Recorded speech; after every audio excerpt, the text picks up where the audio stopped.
Kani kediga Batisi TV, mat pidang pek yaki kubur baman kasni, belawan rasha pida ka Orange Nissan Loom Sopo near Fire Brigade Shillong, ringkat bat ka eco-friendly enterprise, ki plakot nagbenta ki jingdon kam hakasong, bat kara karong.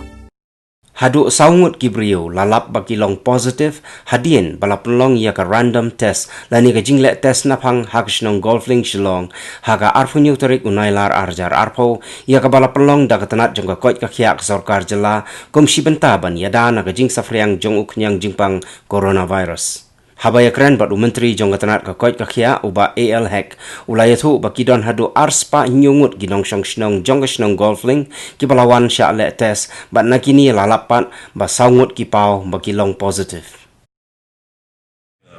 random testing kepala le antai apo konflik tigla le kumba aspa nyungut ki briu bat amju por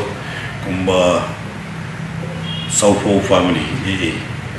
te meneru layo hi ki positive case untuk sasaungut di negaliang jong ya shno laki kiaba negaliang jong DMHO office negaliang jong Dr. Robert negaliang jong DHS office lasim kiaba ikene bende agar random testing kepada henti konflik tinggi negaliang jonga kumat minister meneng alit men ayaki ya corrosion kebadan kam nomor bagade ka containment area